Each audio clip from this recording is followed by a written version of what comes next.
and welcome to the May 23rd, 2022 City Council meeting.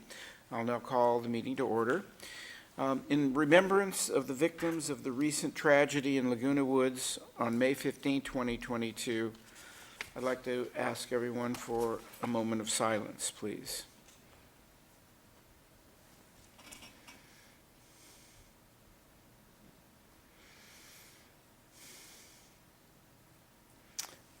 Thank you. On behalf of the City of Seal Beach, we send out our heartfelt condolences to the City of Laguna Woods, each victim's family, and the community during these unspeakably difficult times. I'll now ask you, as we did, for a moment of silence in memory, remembrance, and honor of the victims of the mass shooting that occurred on May 15th, 2022 in Laguna Woods at the Geneva Presbyterian Church. Now, I'll ask Shelley to lead us in the Pledge of Allegiance, please. Please join me in the Pledge of Allegiance or flag. Ready? Begin. I pledge allegiance to the flag of the United States of America and to the republic for which it stands, one nation, under God, indivisible, with liberty and justice for all. Thank you. Will Deputy Clerk please call the roll? Mayor Kalmick, Here. Mayor Pro Tem Verapapa, Here. Councilmember Masalavet, Here. Councilmember Moore, Here. Councilmember Sistarsik, Here. all present. Thank you. It's now time for the approval of agenda and waiver of full reading of resolutions and ordinance. By motion of the City Council, this is the time to notify the public of any changes to the agenda and/or rearrange the order of the agenda. Does anyone wish to pull a consent calendar item tonight? Okay, seeing none. Deputy Clerk, do we have any supplemental communications? Yes, Mayor, 1 email comment and 3 PowerPoints were received after the posting of the agenda and were distributed to City Council and made available to the public. Thank you. I'll now call for a motion and a second to approve tonight's agenda. So moved. I'll second. Thank you. Please vote on your iPad.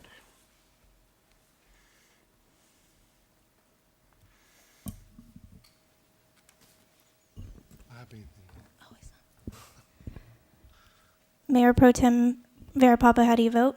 Yes. And Councilmember Moore, how do you vote? Yes.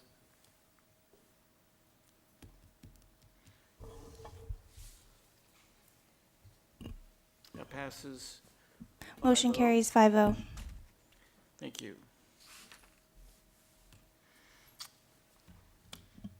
Now it'll be time for our monthly Seal Beach Historical Resources Foundation update, and I'll call upon our management analyst, Lauren Barish, for that report.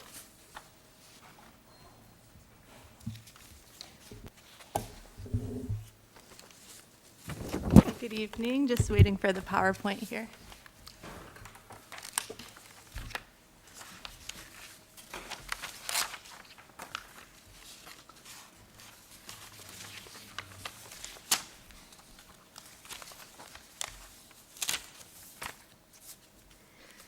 So thank you, Mayor, Council, and City Manager Ingram. First, I'd like to give you a little refresher of what we covered at the last update provided on April 25th, 2022. So last year, Council created the Seal Beach Historic Resources Foundation as an independent nonprofit organization intended to hold and maintain historic resources for the benefit of the community. After an application process, Council selected the first 5 members of the board. The City Clerk filed the Articles of Incorporation with the state, and the city hosted the first couple of meetings on behalf of the foundation. At these first meetings, the bylaws were adopted and the officers were selected. The board has also adopted mission and vision statements.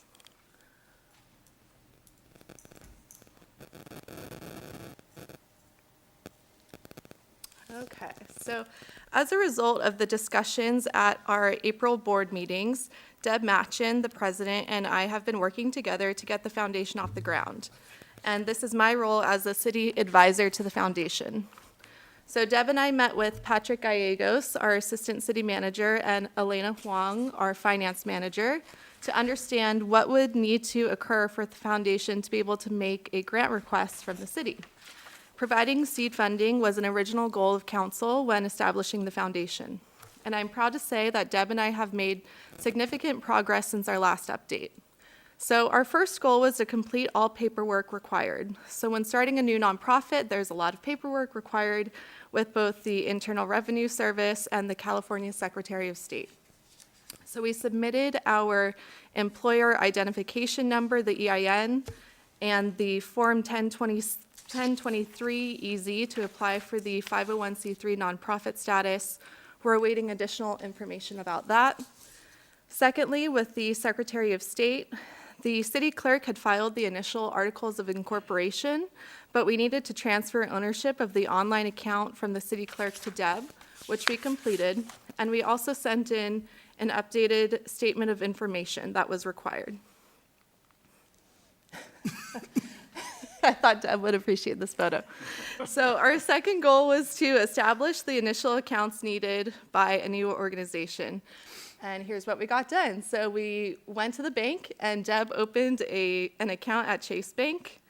Document storage, Deb created a Dropbox to store items for the time being. And email, Deb created a Gmail account for the group. And I included a photo of Deb here signing the paperwork, and I know I can be a little cheesy, but I told her we're creating history, and after all, we are the Historic Resources Foundation, so we got to document it. The next steps. While we've laid a great foundation, there's still much to do. The foundation must now work to create a budget. Examples of line items to consider include accounting software, website maintenance, asset storage, office space, etc.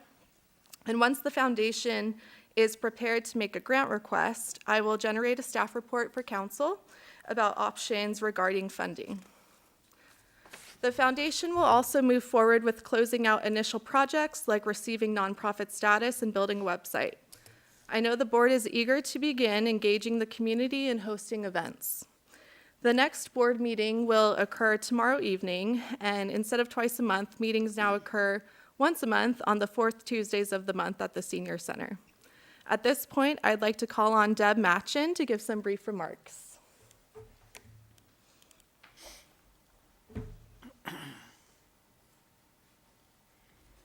Good evening, Mayor Kalmick, council members, and City Manager Ingram.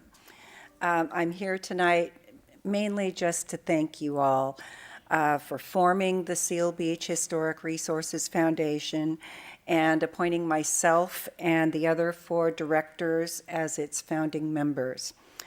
I want you to know that we understand and we take very seriously the responsibility placed upon us to collect, preserve, promote, share, and celebrate the historic resources and cultural heritage of Seal Beach, as well as to ensure its preservation for present and future generations through educational and community benefit programs. And in doing so, we hope to inspire pride, excitement, and passion for the history and spirit of Seal Beach within the community through acquiring and sharing knowledge in a relevant, accessible, and inclusive manner. Thank you for your confidence in us. We won't let you or Seal Beach down. Thank you. Thank you. Thank you, Deb. I'm looking forward to continuing to work with you in the foundation and having a lot more fun. And council, thank you very much for your time. I'm happy to answer any questions that you may have. Have you spoken yet with the Lions regarding a timeline or for when the red car will come to the foundation? We have begun conversations. I can tell everyone that the Lions want nothing more than to be inclusive and to help the foundation in any way possible. And we're going to be talking very seriously about how to go about doing that as partners, though, because Right now, they've done such an amazing job keeping it clean. I was there on Saturday to help with the cleaning. I thought maybe it was time I finally did that. And they just do an amazing job of keeping it all up, including the little blue house. So, yes, it was my first phone call, and we've been talking ever since. Great, thank you. And we'll come up with something soon. Any other questions? Anything else? Thank you for all the work you've done. That is just astronomical, what you've been able to do in such a short period of time. And I'm really looking forward to keeping an eye on what's going on. Thank you. Thank you very much. But I have to say, one thing that I should have said up here in the first place is that we couldn't have done any of this without all of you, the city, and more importantly, Lauren. Lauren has been my right-hand person, and she has been so amazing. There are times when we are dealing with the IRS or Secretary of State or even the bank when we just look at each other and say, which way should we go? I don't know. And she's been amazing at helping me so that I didn't have to make all those decisions alone. Thank you. Any other questions? No, I would just say that I'm sure that there's a lot of anxiousness on the part of the community to see things happen, but I think the fact that this is proceeding in an orderly fashion, that, you know, all the legal stuff is taken care of, the organization is taken care of, and then, you know, it'll be time to start making things happen, reacquiring. That has already begun. Good, well, that's Yes. great. Mostly Mostly digital at this point, but that has begun, and no one feels that pressure more than we do. You shouldn't feel the pressure so much and just do it at a pace that, so that it gets done right. We'll try. Thank you. Thank you. Any other questions? Thank you. Thank you. Deb. Thank you. And Lauren, you're Well, done? that's all from me, Mayor. Thank you very much. Okay, thank you. Now it's one of those nice times that we have. We're going to be recognizing dispatcher Cheryl Austin now. Cheryl started her dispatching career on April the 8th, 1991 with the Cypress Police Department. In October of '97, Cheryl then transitioned to the West Cities Police Communications, which is otherwise known as Westcom when it was formed, serving the cities of Cypress, Seal Beach, and Los Alamitos. During her 31-year career, Cheryl has served in the capacity of Communications Training Officer and Lead Dispatcher. She has also transitioned from full-time to permanent part-time and back to full-time while raising her 3 children. Cheryl has earned her Civilian Supervisor Post Certificate and a Bachelor of Arts in Psychology with a minor in Criminal Justice and Child Development. She was the Cypress Employee of the Year in 1993, Dispatcher of the Year in 2005, and 2021. She was on duty during the Salon Meritage shooting in 2011 and was awarded a Meritorious Award, a Medal of Merit, and the California Public Safety Radio Association Exemplary Service Award for her work that day. She also received the Seal Beach Chiefs Award for her work during the Pier Fire in 2016. Her greatest joys are her husband, retired Huntington Beach Sergeant, her 4 children, and her 2 grandchildren. So we would really like to acknowledge her career. And if you can make your way to the podium, we'll have you say a few words.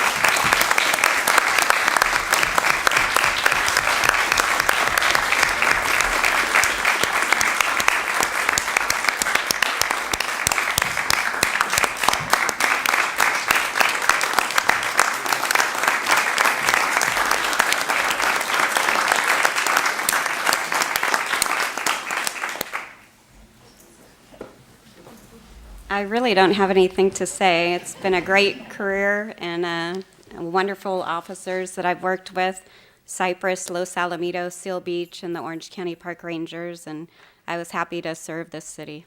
Thank you. Wait there, don't leave. Oh, this. Thank you. And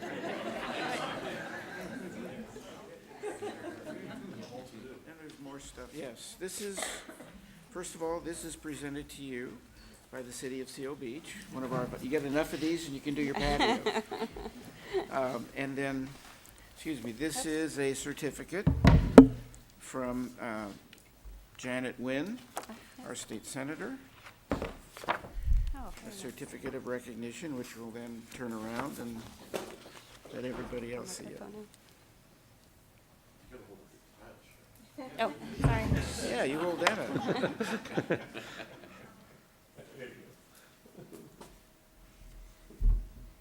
Thank you very Thank much for you. all your service. Thank You got another 5 years, maybe?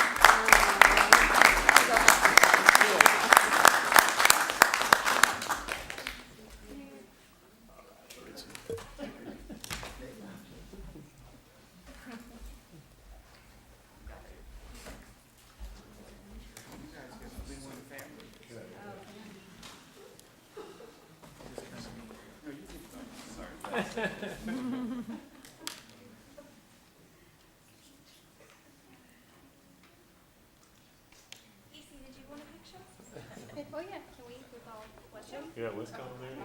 Wisconsin's going to come down. You don't need me for that.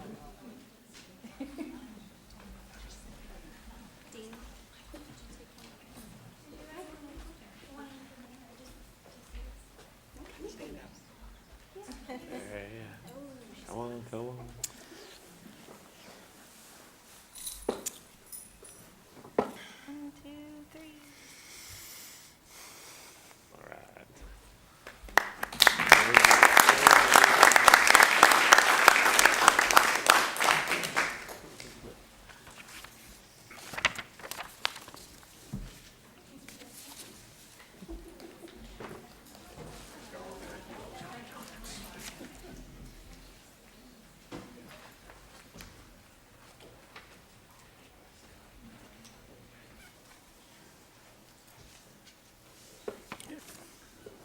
Okay, now time for oral communications.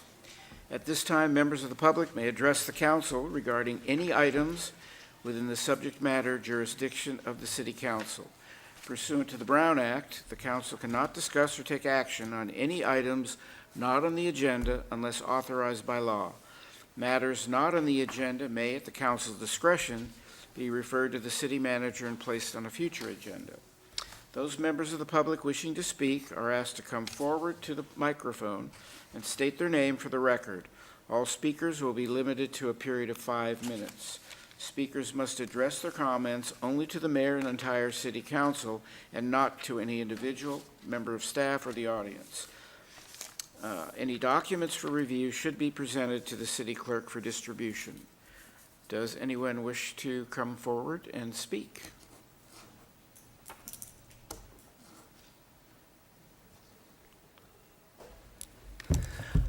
Good evening, Mayor Kalmick, Mayor Pro Tem Varapapa, and council members. My name is Stephanie Wade, and I'm a member of the Seal and Huntington Beach chapter of the Surfrider Foundation. And I was asked at our last chapter meeting to come and thank the city for how terrific the city staff, particularly at Public Works, have been. There's a program right now that the city's cooperating or collaborating with the chapter to replace all the cigarette butt containers as part of the chapter's, Hold On to Your Butt campaign. And a lot of them have sort of fallen into disrepair, and so we're looking at replacing them. And this, the city staff has been terrific, and we all know that the best part of the community is that beach, and it doesn't look good when it's littered with cigarette butts. So thank you very much. Okay, thank you. Anyone else? Okay, seeing none, we'll move along. I'll close the oral communications then. City Attorney report. Thank you, Mayor. Prior to the meeting this evening, the mayor and council met in closed session regarding the one item on the posted agenda, took a report from staff, and took no reportable action. Thank you. City manager report. Thank you, Mayor. I have no items to report tonight. Okay. Council comments. We'll start with Sandra. Oh, there was a meeting of Orange County Mosquito and Vector Control last week. We went over the budget. And there are 2 assessment districts for mosquito and vector control on your tax bill. One of them didn't go up. The other one was increased about $1.50 a year, so shouldn't be too bad. They're beginning their spring awareness program. They anticipate a pretty normal year for mosquitoes this year, but what's normal? You know, if you get bit, it's not normal. And it must be a bad infestation. But for those of you who don't get bit, I guess it'll be a normal year. So be careful. Dump those little buckets at the bottom of your flower pots. Make sure there's no standing water on your property. And if you know of a green pool in your area, call OC Vector, and they will send someone out, and they will treat the pool, and they may even put mosquito fish in there. And it's really important that we kind of take care of everything around us, and that's one of the ways we could do it. Thank you. That's all I have. Mike? Yeah, thank you, Mayor. I attended the health fair and watched from above on the pier the horseshoe contest. Pretty fun events. Both of those were well attended. Also went to the tennis center, racquetball center, or pickleball center open house.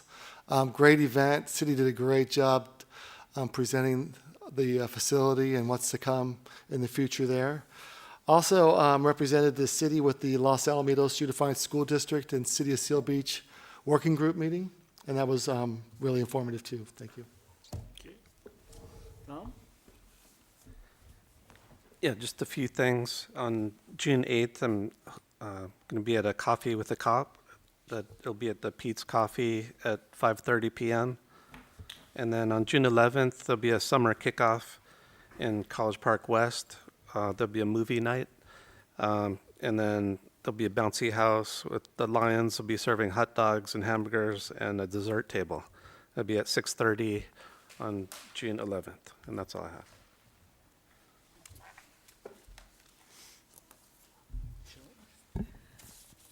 Good evening.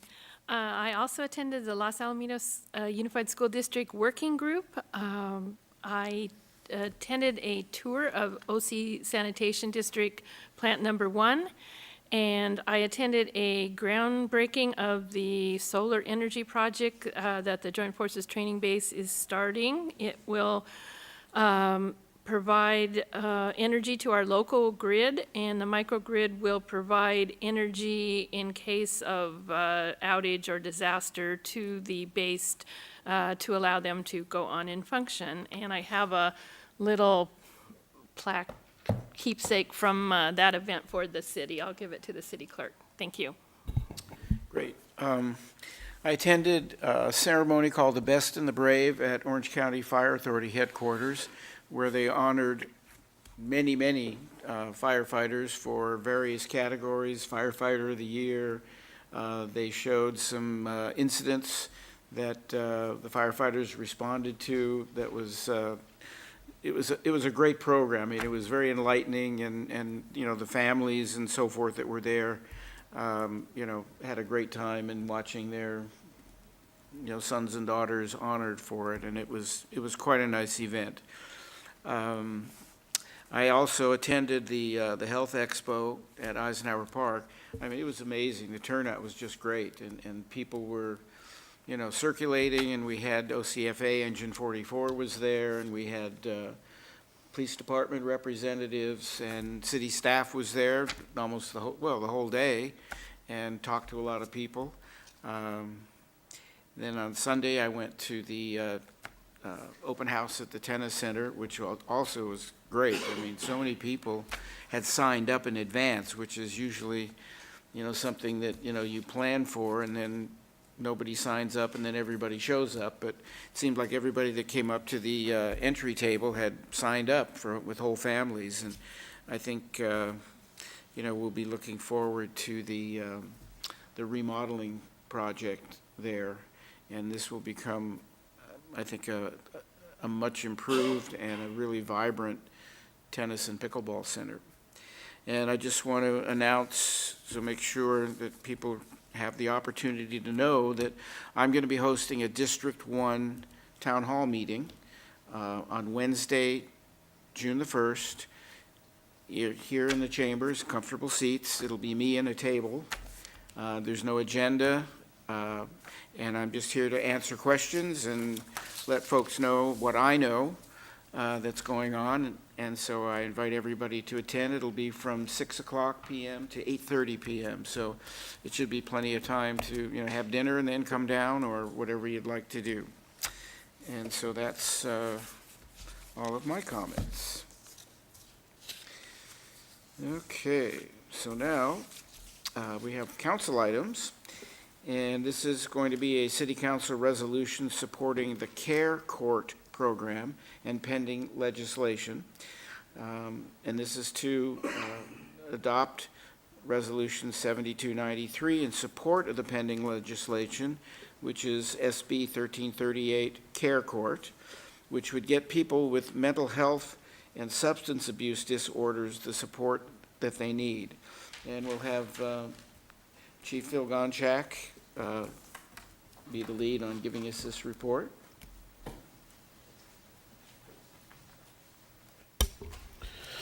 Thank you, Mayor. So as several of these meetings have been discussed about are acts of homelessness and those with behavioral health issues in the past, something that the governor brought forth, similar to the first program in the county, is this Care Court program, which is before you all tonight. And obviously, Captain Henderson is behind me, who sat in with those meetings with you as well for any questions before you. Regardless, the Orange County District Attorney's Office is in support of this legislation as well, so therefore we support it and are proud to present it before you all tonight. Thank you. Very good. Any council comments on this item? Tom? Shelley? I would just comment after, seeing, having the presentation by staff of the governor's office that came to town last week, that this is one of our last chances to do something. The homeless situation has gotten much more intense. Thank goodness it still is a relatively small problem in our city, but we're part of the whole state of California and the rest of the world. And so it's something that needs a universal approach. And the governor's office has set aside several $1 billion with a B to try and make this work, where folks who are diagnosed or deemed to be incapable of making their own decisions, who are experiencing psychotic behavior, and still in the face of that refusing services, it would be a detour from going to jail and being incarcerated and then being let out, back onto the streets again. And this program would offer support for basically up to 2 years, where they would be housed and have treatment, and even beyond that.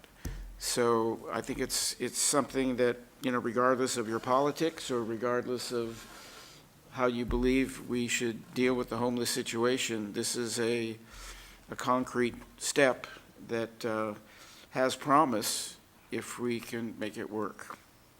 So with that, I will call for a motion and a second to support this resolution. I'll move. Second. Okay, please vote on your iPad.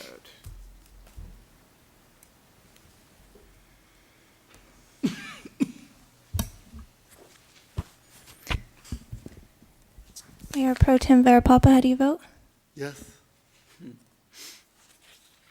Motion carries 5-0. Thank you.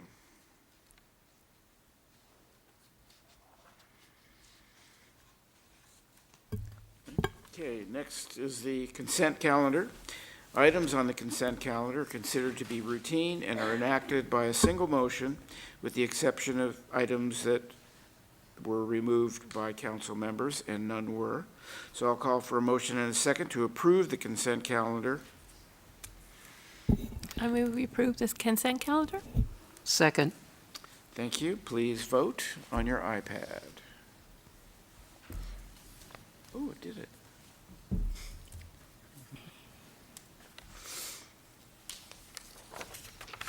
Motion carries 5-0. Thank you.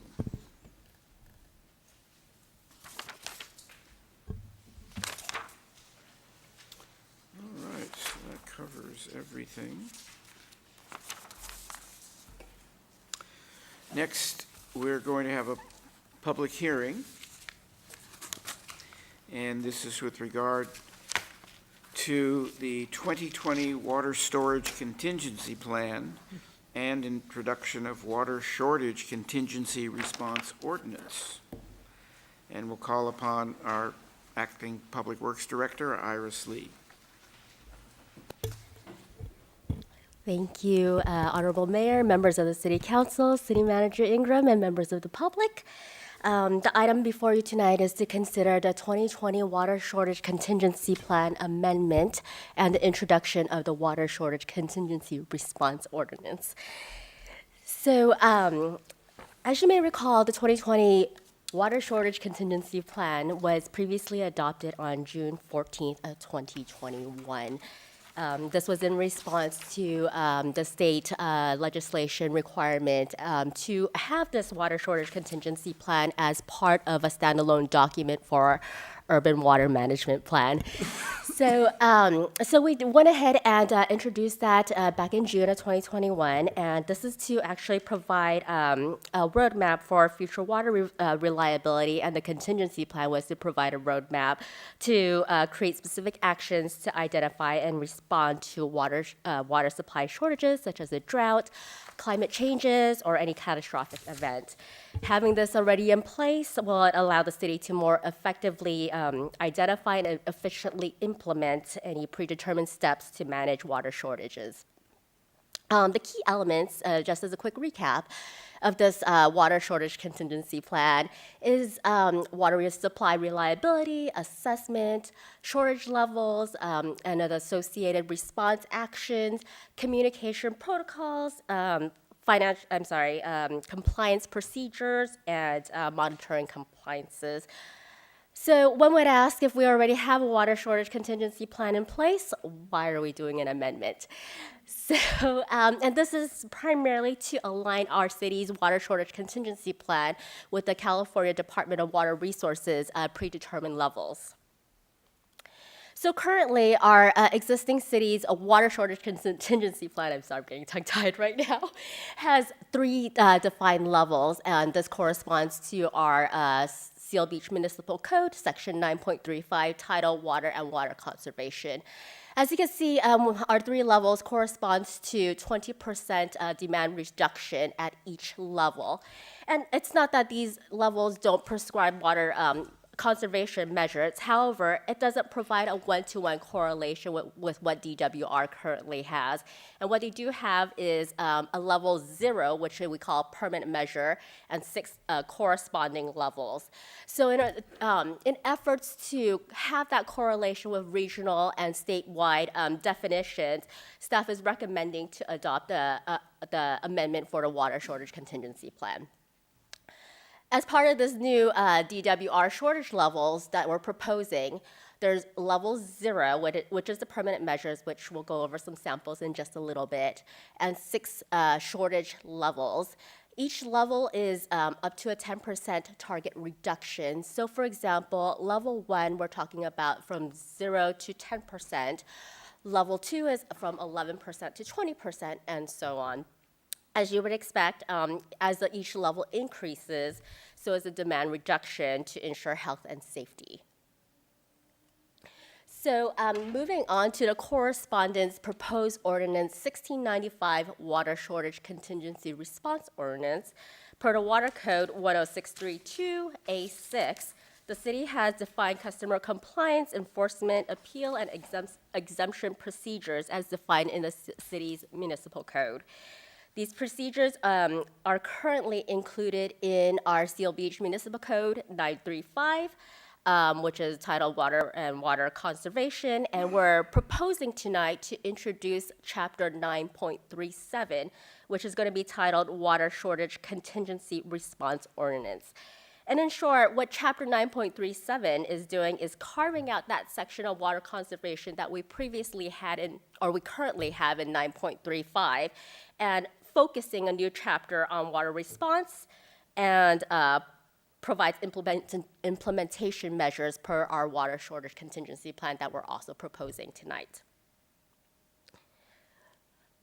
So similar to the water shortage contingency plan, this section, or Chapter 9.37, aligns with the Seal Beach Municipal Code with the Level 0 permanent measures and the DWR standardized 6 levels of shortage levels. It further dives into communication protocols on how we could relate a shortage response to the public, which includes outlets such as press releases, social media, SBTV, special event booths, and reaching out to provide educational site visits as well. And expected, each heightened shortage level will correspond to the intensity the city will be communicating with the public to talk about the various conservation measures that there are. So I want to take a quick moment to talk about the conservation measures. And by all means, what we're listing here is not comprehensive whatsoever, but just a quick snapshot of what we are proposing tonight. And a lot of it is a carryover or existing state mandate as is. For the Level 0 permanent measures, we have fixes of leaks within 7 days, no runoff into the public right-of-way, limits of watering hours and duration per our landscape watering efficiency ordinance. Unless for sanitary reasons, we advise against washing down pavement and water upon request at restaurants. Again, this is just a snapshot of what is already in place by the state. Moving on to Level 1, it's going to be expanding upon the permanent measures, where we're going to have expanded limitations on watering, how we're going to be able to wash our cars at home, pool filling requirements, and quicker leak repairs. In this case, from a Level 0 to a Level 1, we're talking about 7 days to 5 days. So as we move on to the further measures of Level 2 to 6, we expect that we're going to see more restrictions. And hopefully, we will never have to see a Level 6, but by that time, the demand restriction, as we noted in a prior table, is more than 50%. And this is to ensure sufficient supply for human consumption, sanitation, and fire protection. Of course, the intent is to work with members of the public to educate and address water shortage collectively. This in no means is meant to penalize anybody or to be punitive in any way. It is in everybody's best interest to safeguard water for public health. And nevertheless, in those unfortunate events, we do have the ordinance that provides compliant measure where we could start off first by public education, reaching out to individuals, businesses, understanding what the issues are, and seeing how we could extend a helping hand to see how we can help with water compliance measures. And then gradually stepping up enforcement if we really need to take that route. I would be remiss if I didn't hit on certain relief measures as well. There are extenuating circumstances where it would prevent a business or a homeowner to comply with these reduction targets. Reliefs can be provided for a variety of reasons. There could be an increase for people living in a household or additional staff members at a business. It could be extra usage caused by emergencies or construction. So we do ask that if a member of the public does apply for this relief, that it is supported and justified. So in summary tonight, we are recommending to adopt a resolution to approve the 2020 Water Shortage Contingency Plan amendment dated May 2022, and to introduce Ordinance 1695, Water Shortage Contingency Response Ordinance. And do appreciate everybody's time and taking and your attention on this matter, and I'm available for any questions. Any questions from council? I have a question. In terms of people who can't comply, the accessory dwelling unit issue increases the amount of population, especially on one single-family lot. How are we going to deal with that? Because that'll be another bathroom, and that's a lot of water. Absolutely. So one of our relief measure examples could be the addition of an ADU. In this case, would add additional people on the lot, and that is a relief measure that somebody can apply for. That's part of the relief? Yes. Okay.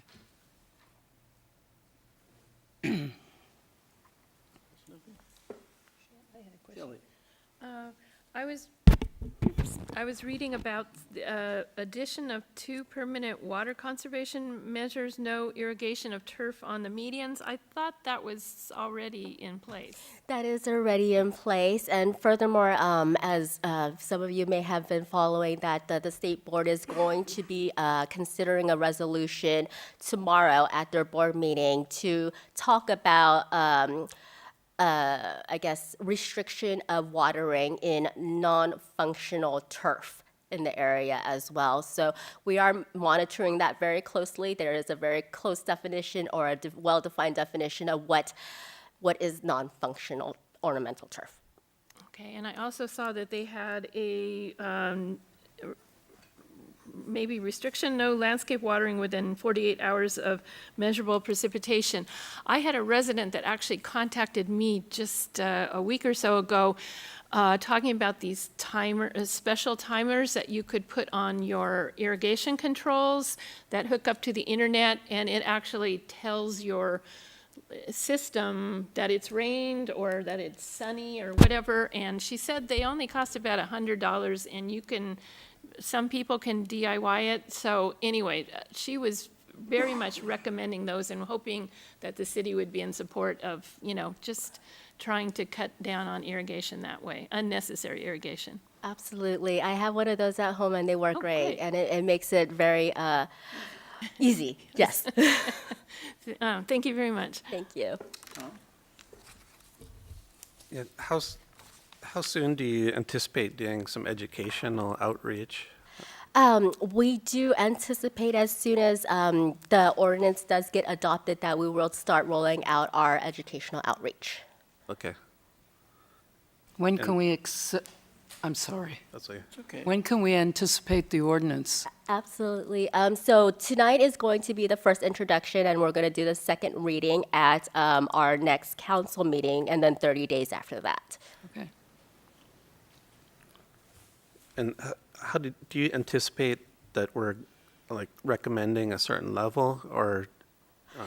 So the state board is probably going to be mandating a level 2 tomorrow. So we will likely follow their direction, depending on what the resolution is. Okay, so we're kind of required to do what the state? Correct. Okay, okay, thanks. Thank you.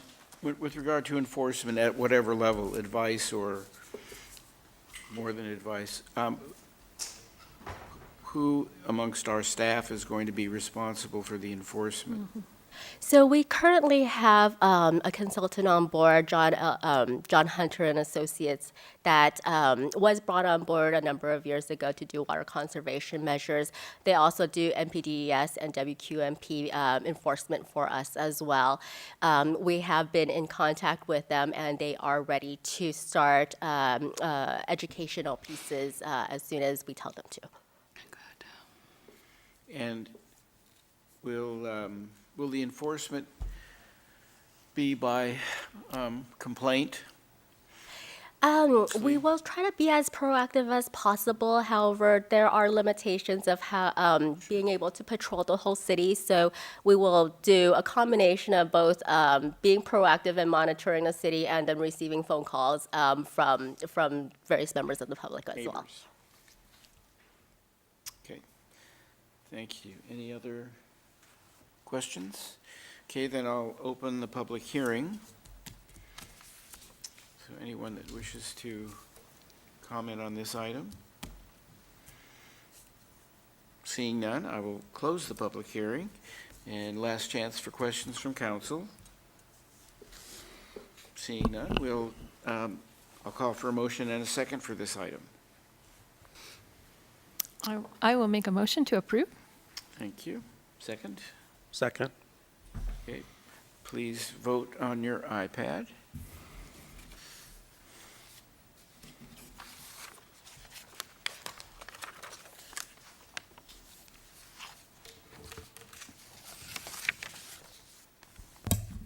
Motion carries 5-0.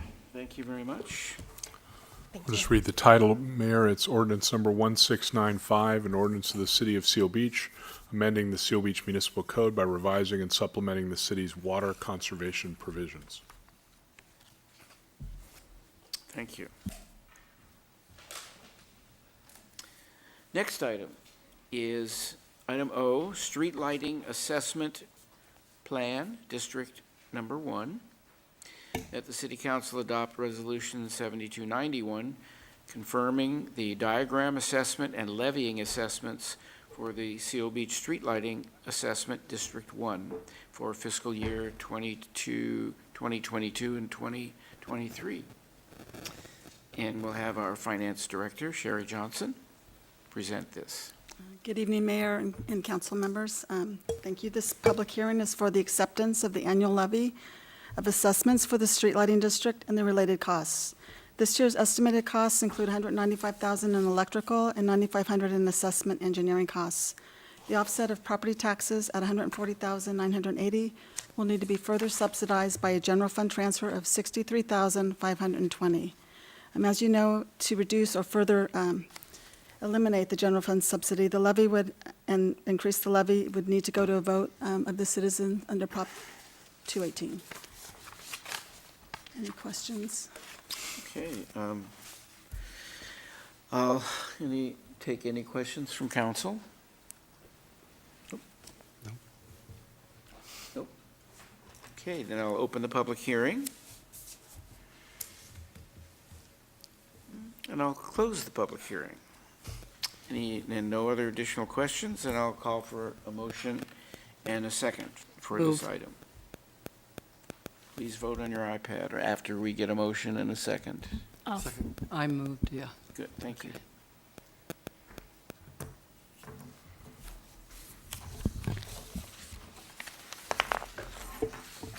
Motion carries 5-0. Thank you very much. Thank you, Sherry. New business.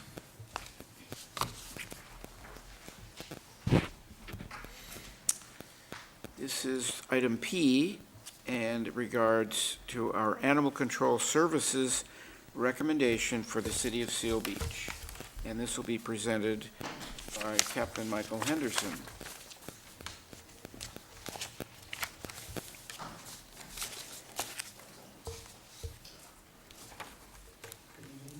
City Manager, City Council members, thank you for the opportunity to talk to you tonight about animal control services and options that we have for the city of Seal Beach.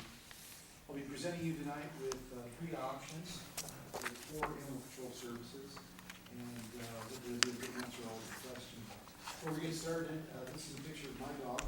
This is Duffy. He's a rescue that we got as a puppy, and he's been a great dog, and they all love him.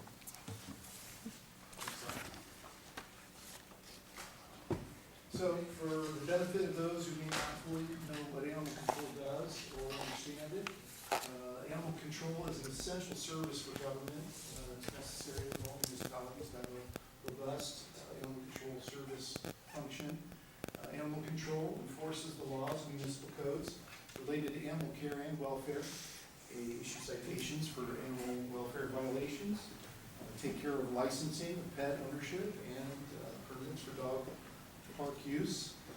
They will impound stray, vicious, injured, or companion animals. They also collect and care for injured wildlife. Next slide, please.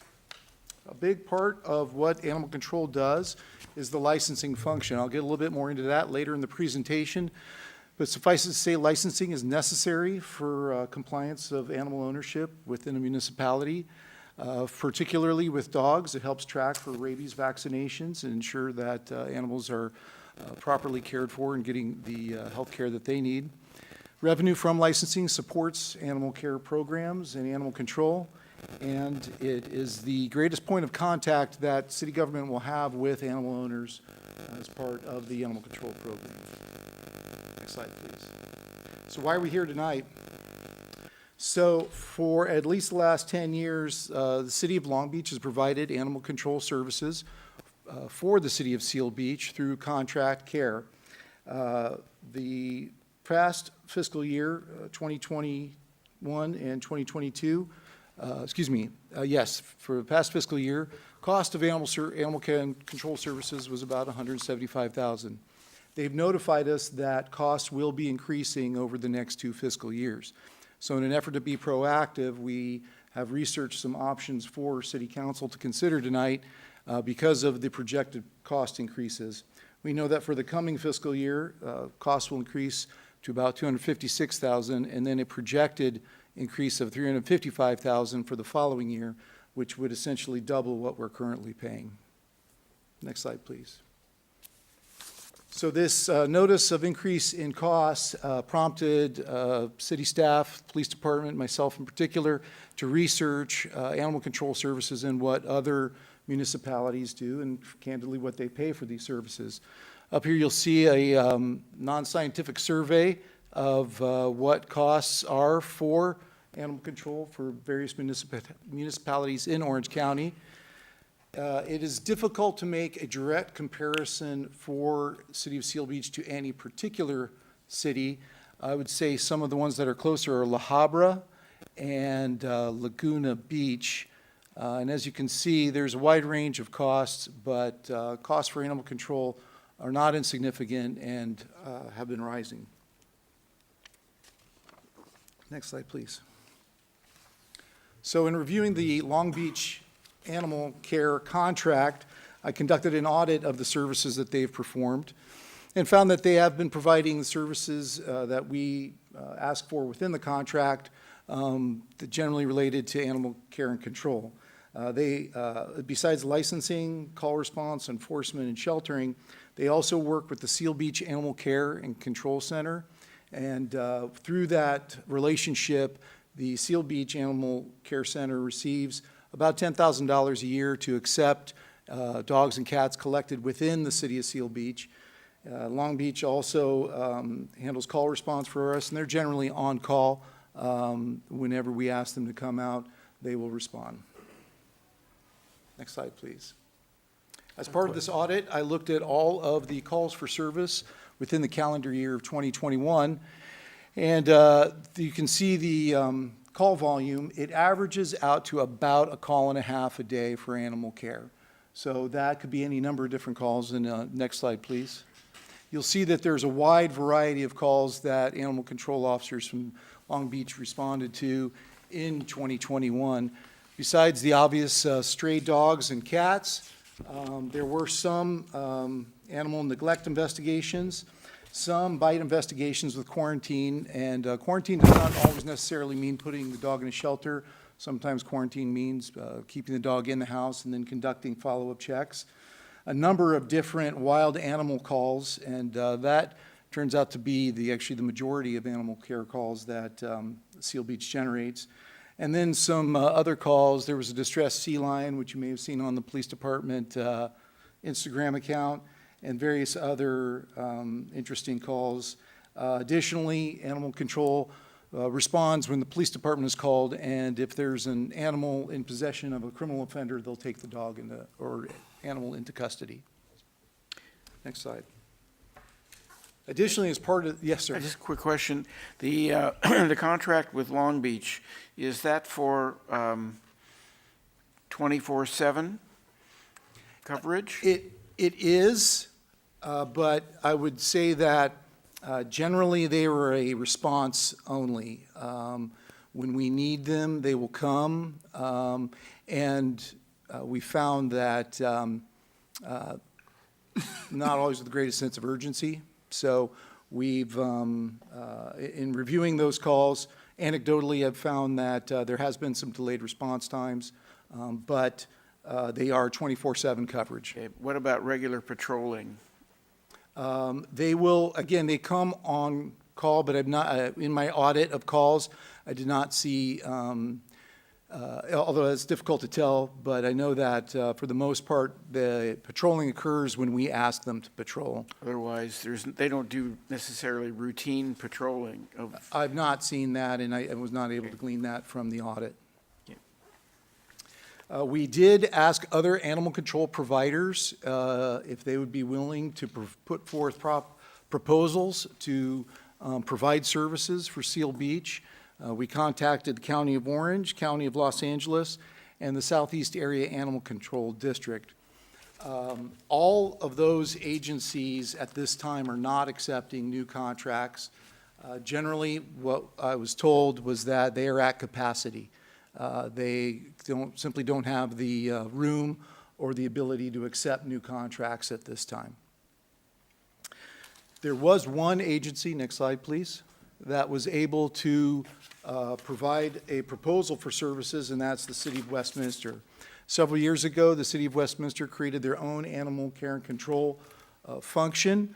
They also have a contract, City of Stanton contracts with City of Westminster. And within their proposal, they would provide all of the services you would generally expect from an animal care and control agency, to include 40 hours of patrol per week, 8 a.m. to 5 p.m., 7 days a week, shelter services. If there was off-hours calls that needed to be made, they would charge at an hourly rate for that. There would be phone services available and some other customary services. It should be noted that the 40 hours patrol would be spread out over 7 days, so again, we wouldn't necessarily receive 24/7 proactive patrol throughout the city at all times. It would be a response-based call load if they were not in the city during probably normal business hours. For fiscal year, the next fiscal year, their proposal offers a cost of $332,000 a year, and then it goes down from there, as you can see, 220 and then 223.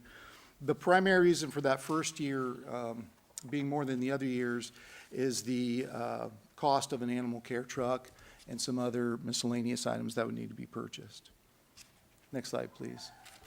So now that we've talked about Long Beach and the service that they provide and the Westminster proposal, the third option on the table is for the City of Seal Beach to potentially create their own animal care and control program. We have researched staffing models and options for this. It should be noted that the City of Seal Beach had its own animal control program for many years. It was run through the police department, and there were 2 full-time animal control officers. I actually spoke with the lady who helped create that program. It was the wife of former police chief Bill Stearns. She helped bring the program to fruition. She helped create the Seal Beach Animal Care Center, and she was a wealth of information. And so there was a time in Seal Beach when we did have our own animal control program. In 2004, through a comprehensive police services study, it was recommended that that program be dissolved and the function be outsourced, which has been ever since then. Next slide, please. So after researching various staffing models for animal control and reviewing staffing and services provided by the police department, what we're proposing, should you decide to go with the Seal Beach program, would be in-house animal control managed through the police department. 2 years ago, Chief Gonchak proposed and the City Council adopted a department reorganization plan. And as part of that reorganization plan, senior CSOs were reclassified and their job duties and functions were expanded. Prior to that reorganization plan, senior CSOs were what we call siloed within their various job functions, meaning jailers did only jail duties, parking control officers did only parking control duties, records clerks did only records duties. Since the department reorganization plan, we have changed that work model, if you will, and now we cross-train all of our CSOs to provide functions in various disciplines throughout the department. The benefit of this is that it really maximizes the time that we can commit to all of the needs of the department without necessarily having to add additional personnel. It also adds to the value of the positions themselves. So with that, we would propose the same with animal control officers. What we propose is a multifunctional senior CSO that would, besides performing other functions such as parking control and jailer duties, would be trained in the area of animal control. And so what you would have are multifunctional officers who would be out in the field, next slide please, providing 24/7 animal control coverage, much like we do now with parking enforcement. To digress a little bit, if you'll remember many years ago, we did not have 24/7 parking control coverage. And after working with our parking consultant and the department reorganization plan, we were able to provide 24/7 parking coverage. With that, we would now be able to fold in animal care and control coverage. In order to accomplish this, we would need a few things. Firstly, at least 2 additional senior community service officers. We would cross-train all of our senior CSOs and police aides who are our part-time professional staff members. 1 additional police aide. There would be some startup costs associated with this, particularly in the form of an animal control services vehicle. And the benefit of this is, and you'll see the square there with additional parking enforcement vehicle, is during downtime when the senior CSOs are not performing animal care and control functions, they would be out riding or doing parking enforcement and performing that function on an as-needed basis. Next slide, please. So for the Seal Beach program, I've divided into 5 broad components: duties and services, personnel and training, vehicles and equipment, sheltering and animal care, and licensing. Next slide, please. So what would if we were to create our own animal care and control program, what would they be doing? Well, much like the other proposals that you have and what Long Beach does, they would be conducting enforcement of animal care and welfare laws, impounding sick, dangerous, and deceased animals, investigating animal welfare and care violations, and providing education to the residents and pet owners. And I think that's really, we shouldn't overlook that. With a 24/7 animal care and control function, we have greater access to those animal control officers, and they could really expand the footprint of the program by providing outreach and education to the citizens of Seal Beach so that they have a greater understanding of what it means to own an animal in Seal Beach and the laws associated with that. Next slide, please. As I said, we would cross-train all of our senior community service officers and police aides, and they would be able to provide 24/7 service. Next slide, please. Because I did mention it, and because it's both associated with the Westminster proposal and our proposal, I thought it'd be beneficial to show you what an animal control vehicle looks like and why there's such a heavy cost associated with it. Like many things in California, there's heavy regulation with government functions, and that extends to animal care and control. It's actually a criminal offense to leave an animal in a hot vehicle, and so animal control vehicles are air-conditioned. You can see on the far right, there's a ramp for larger animals so that they can be walked up into the vehicle, and animal control officers won't have to lift them up. And there's a number of other features and functions to these vehicles. They are quite expensive, though, to build them from the ground up. Next slide, please. Sheltering is also a big part of any animal care and control program, and you can divide sheltering of animals into two broad categories. On one hand, you have companion animals, which, as you would imagine, are dogs, cats, rabbits, what have you, and on the other side are wild animals. When I audited calls for 2021, I found that there were over 100 wild animal calls. A lot of those calls were wild birds, which only makes sense as we have a wild bird sanctuary in Huntington Beach, one at the Naval Weapons Station, and the San Gabriel River. For sheltering of wild animals, we are lucky enough to be in close proximity to the Wetlands and Wildlife Care Center in Huntington Beach. They accept all wildlife animals. They were created in the late 90s in response to an oil spill off the Huntington Beach coast, and but they will accept all or most wild animals. They don't necessarily house them there, but they are a clearinghouse, if you will, where they will help put us in touch with providers for various wildlife. The one thing they will not accept are skunks, for obvious reasons. So there are some sanctuaries that will take in skunks, and we would have to contact them directly. On the other hand, you have companion animals, and that's what you would more typically think about when you're talking about animal control officers, dogs and cats. For companion animals, should we again adopt our own animal control function, that we would seek out a shelter that would meet our parameters, but in broad terms, we'd be seeking a no-kill shelter that provides veterinary services, adoption, and is in close proximity to Seal Beach. Obviously, if we have animal control officers who are performing those functions within the city, we don't want to have them driving too far out of the city to drop off animals at an animal shelter. I should digress 1 minute and talk about two functions that animal control officers do perform that should, again, we create our own animal control function that we would not, at least initially, be undertaking. The first one's euthanasia, field euthanasia. Our animal control officers would be trained in triaging and transport. There are animal control agencies where animal control officers are trained in field euthanasia of animals. We may train in this, but there are some complexities associated with that, including storage of drugs and administration of such drugs. So initially, we would not be performing that function. The other function we would not be engaging in is what they call chemical capture, which you may more commonly know as tranquilizer guns and darts.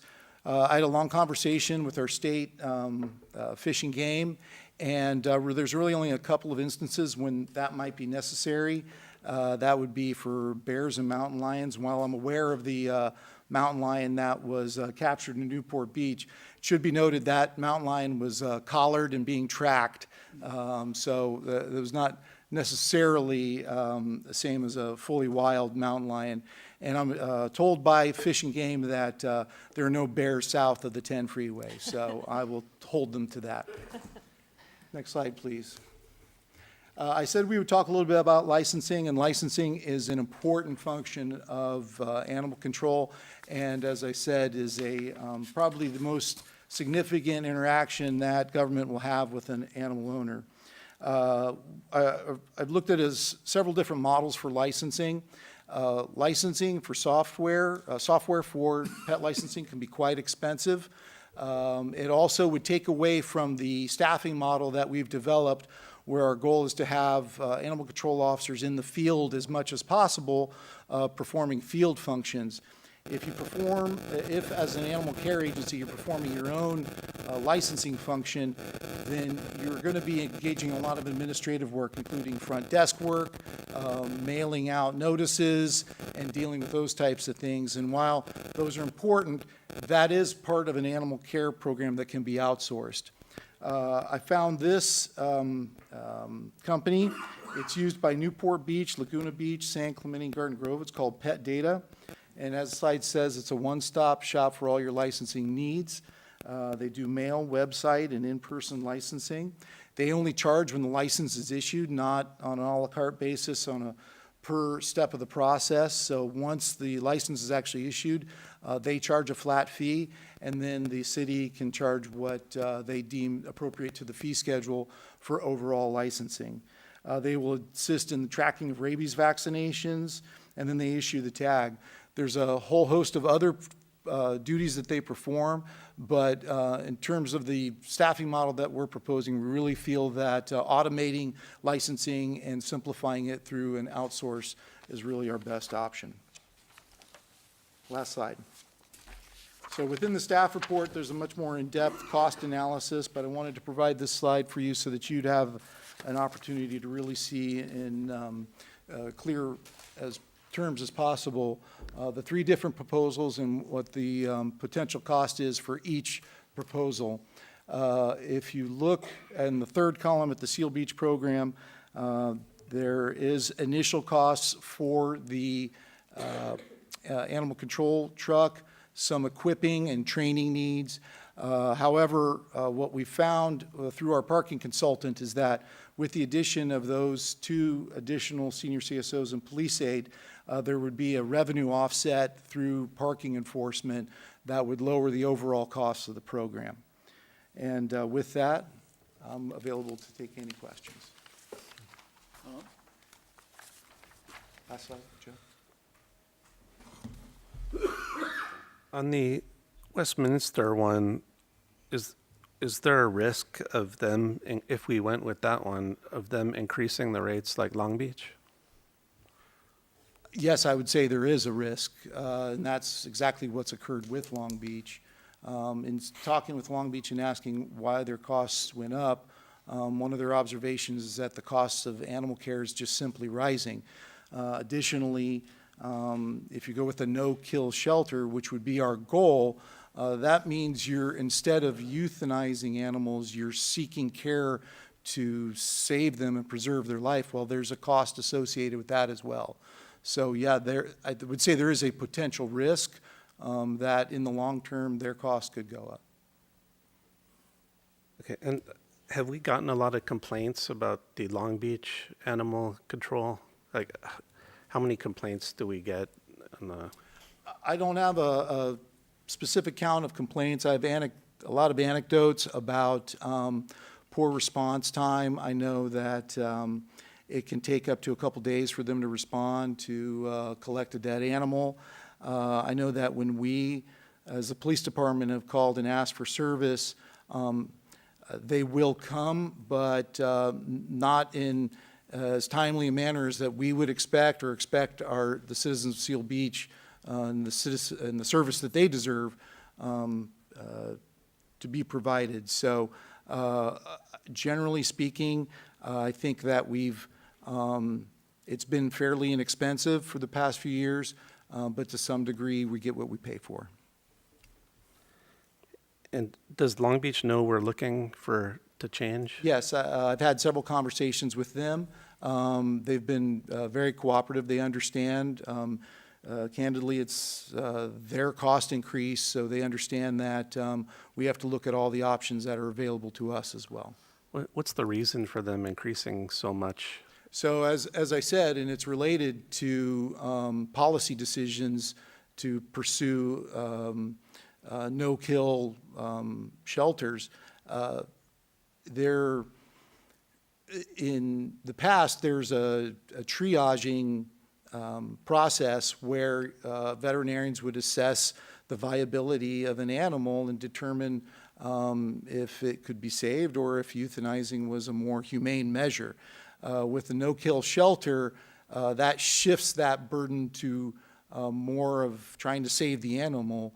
Well, there are costs associated with that, and I had a conversation with Long Beach not 2 weeks ago where they talked about a dog that came in that required $12,000 in care. Well, that's expensive, and when you're taking in as many animals as they're taking in, those costs go up. So they're spreading kind of the costs that they have in Long Beach with Seal Beach. Is that part of it? They have several contracts, several cities that they contract with, and what they're pursuing is a standard of care. So they want a standard of care across all their contracts and simply spreading it across their spectrum of contracts. And on the slide, it showed La Palma and Laguna Woods with 102,000 and 111,000. But what are they doing? So La Palma obviously is a much smaller city, much more urban, not as many open areas as we might have. Laguna Woods, I can tell you, they are contracting with. They contract through, I believe they contract through Orange County, but I will have to check on that, Councilman, and get that back to you to confirm that.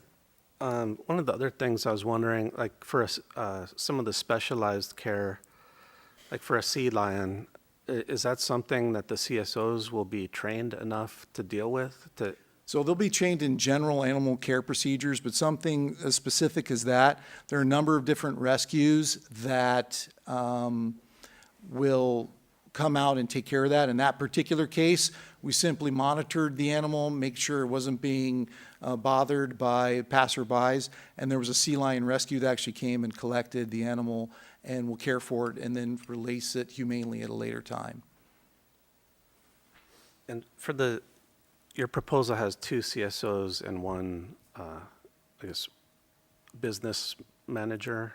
It would be a police aide, which is a part-time professional member of the department. Okay, how did you come up with those 2?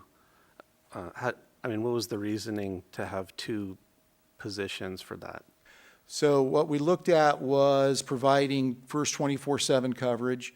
And while we have that now to some degree with the parking enforcement, we would be adding additional duties with if we brought on an animal control function. So firstly, and if you're just thinking about a normal workday at the police department, we're potentially making arrests, conducting parking enforcement, and now with the addition of animal control, that would be another function. So in order to continue that 24/7 coverage, we felt that at a minimum 2 senior CSOs would provide that type of coverage.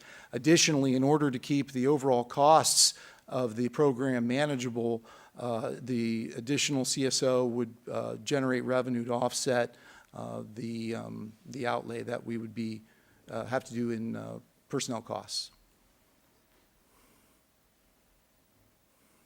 And what about if a CSO doesn't want to deal with animals? Is that going to be an issue? So I can answer that really with some examples from my own career. I was at a training conference and I got a call and I was told I was the new emergency services coordinator for the city. Well, I didn't ever do emergency services before, but I learned how. And so we sometimes have changes in our job duties and functions, and we will train all of our CSOs to the standards set down by the professional organizations that oversee those animal control officers. We'll properly equip them. We feel like we have a very good staff that are willing to accept new challenges, and we are very confident we can take on this function. Okay. I guess what I'm struggling with is, you said there's 1.5 calls a day typically? Yes. So to hire 3 people for 1.5 calls a day, I'm just struggling to justify that. Yeah. And I understand thank you for that, Councilman. I understand that what you're thinking is there. Our feeling is that we've been underserved by our animal care and control, and that there are a number of functions that we should be engaging in that haven't been engaged in. One of the standard functions of any animal care and control agency is canvassing for dog licenses, and candidly, that doesn't occur in Seal Beach. I live in Los Angeles County, and every year, Los Angeles Animal Control comes by and visits my dog and makes sure they have a license. So we would be expanding their duties to, again, provide better service than what we have been provided in the past. Have you thought about maybe just having one CSO and one part-time business? If you're going to spread, how many CSOs do we have now? We have 7 senior CSOs and have 1 8. lead senior CSO. Part of this model that we're also proposing, if you look in the cost sheet, is to take our current lead senior CSO and reclass him to more of a manager position, since there'll be a much greater expansion of duties. That will take away from some of his ability to be in the field handling hands-on types of calls. So part of this is to backfill, if you will, behind the duties that he was performing, so that he can provide more management and oversight. We originally looked at a 3 CSO model and felt like 2 was our minimum, but we can always explore other options if that's the council's prerogative. Councilman, if I may. For now, thank you. Okay. No, disregard them. How are you going to provide 24-hour service if you're only hiring 2 people? So we already have 24/7 service through our parking control. So there's someone here all the time who's That was going my out. next question. Good, Yes. okay. And so those officers would be cross-trained, and when they're not out conducting parking enforcement, or if they are and they get a call for an animal care and control call, they would stop doing their parking enforcement, take care of the animal call, see that through to the end, and then go back to their parking enforcement. Now, in terms of logistics, does the CFO in the middle of the night, who's doing parking enforcement, have to go back to the PD station, pick up the animal control car, and then take it to the call?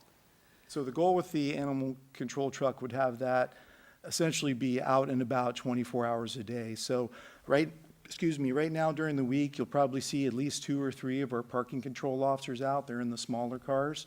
What we would be doing is creating a dual-purpose vehicle where the animal control truck would be out and about, available, ready to respond to any calls that come up, but in the meantime would be a parking enforcement vehicle.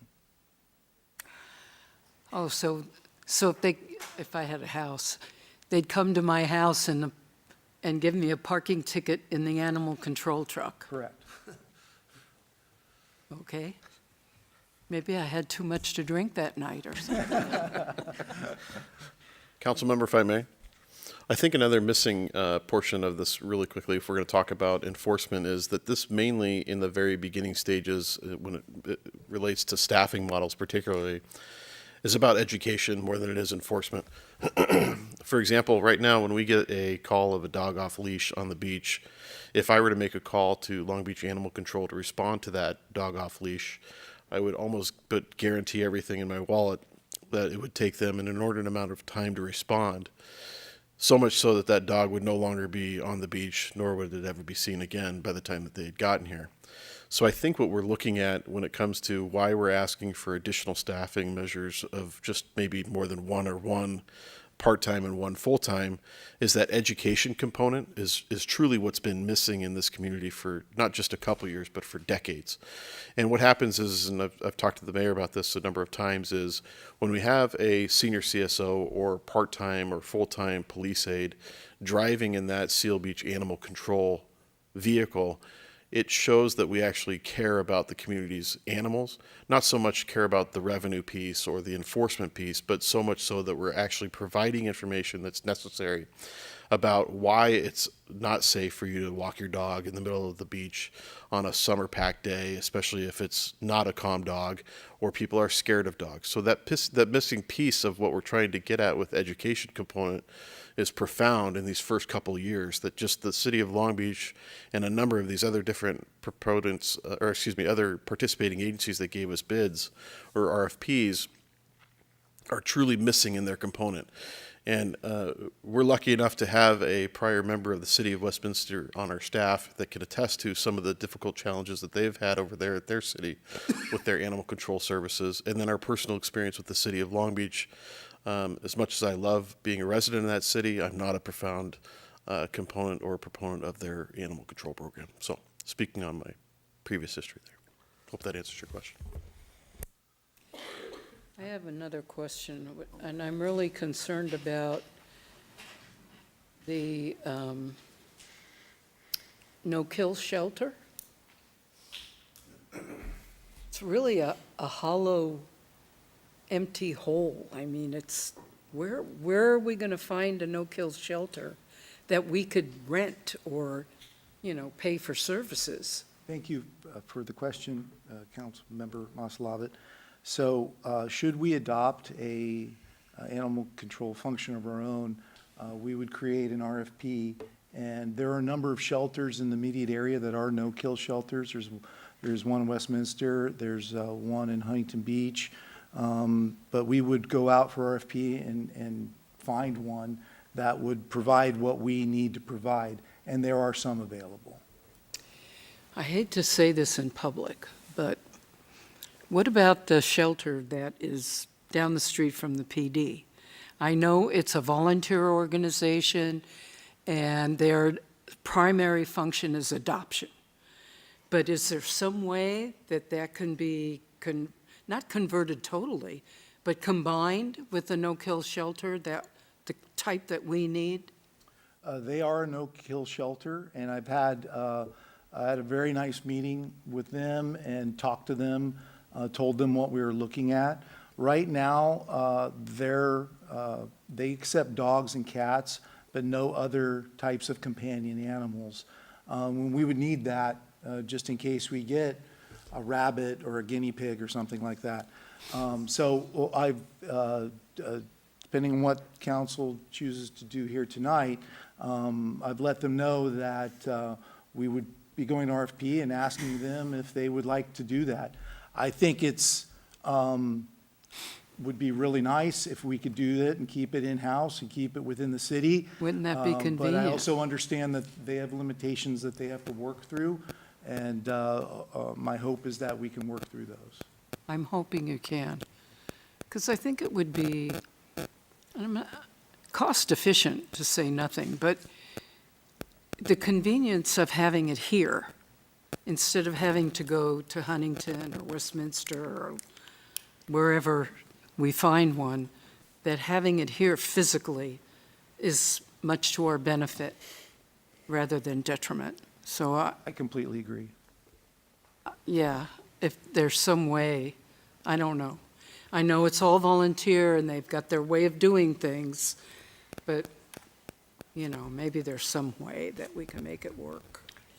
And we would work towards that goal. Good. I'd encourage that. But otherwise, this is a great idea. We'll get back to you. I support this totally. Thank you. It's just, the little fingers. Shelley. Okay, thank you. I had some questions also from the staff report, sort of along Tom's lines. I was, and I think some of those questions have been answered, just how many CSOs would be involved and who's doing what when they're not out getting an animal. So I guess the parking is what I was missing, that they'll be parking and unless someone has a call or unless they're doing canvassing or something like that, I guess, is what the answer is. Is that correct? Yes, thank you for that, Councilmember Starsik. And I understand, I think that in a lot of cities, especially larger cities, these types of functions, as we say, are siloed. So you only have animal control officers only doing animal control functions because there's enough volume and enough activity to justify that. That's really not the case here. We don't have the amount of volume that would really justify having full-time animal control officers doing only animal control. We really feel like our model of cross-training our senior CSOs to perform multiple job functions is really an efficiency for the city and really provides the highest level of service to the citizens.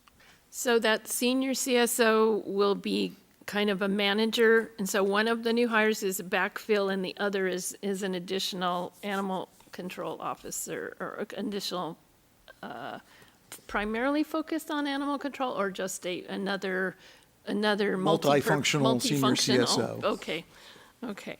Let's see. When it comes to, I noticed on the last year from the call volume, it seems like it was a little higher in spring. Is there any kind of pattern, or is that just sort of a? That's really a great observation that I didn't even see myself, so I just can wondered, only imagine that there's spring. more animals in the spring. Okay, I just wondered if there was certain times of the year were slower than others, or if I couldn't tell from 1 year. So. I didn't make that assessment. Okay, thank you. Let's see, some of my questions were already answered. Citations per day, 24/7. I noticed in here that it said Westminster would keep the license dollars. Would that be in addition to what we would pay them? Only within their proposal. So should the Westminster proposal be adopted, there was no revenue.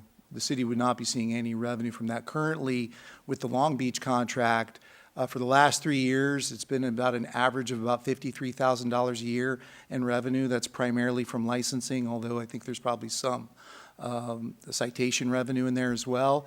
With the Westminster proposal, it would be a flat fee, and there would be no money returned to the city. So it wouldn't count towards our payment or anything for Correct. Westminster? Okay, well, that's something good to know.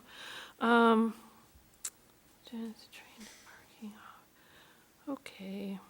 And we don't know about the other pets. Yes, some of my questions were already answered, so thank you. You're good. Thank you. Thank you. Michael? Thank you. So how do we license our pets now? I mean, what's the process we use?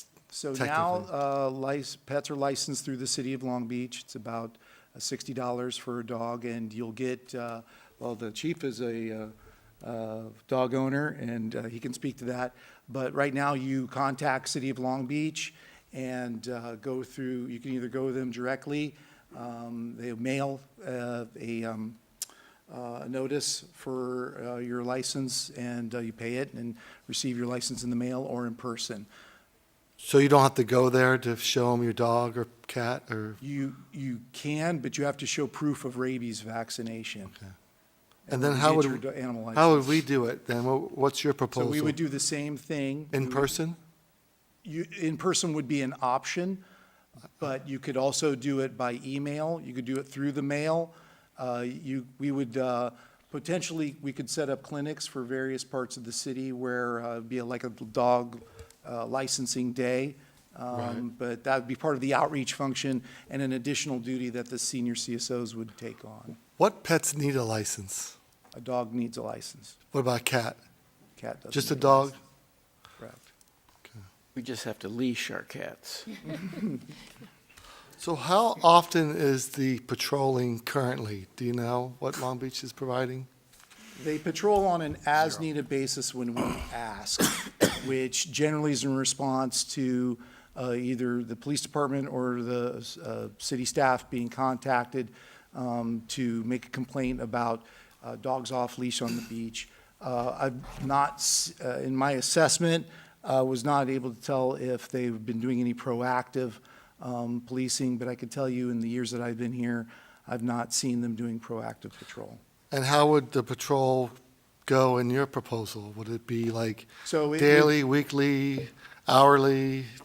So, it would, because of the multifunctional approach that we are proposing, it essentially is occurring all the time as CSOs are conducting parking enforcement.